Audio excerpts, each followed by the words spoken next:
भगवंतानी अनेक अनेक प्रकारची शरीर निर्माण केली। या सगळ्या शरीरांमध्ये मानवी तनु भगवंतांची प्रिय तनु आहे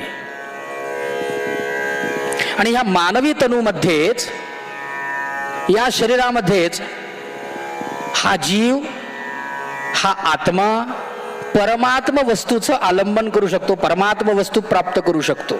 त्यासाठी साधन म्हणून ही मानवी तनु आहे।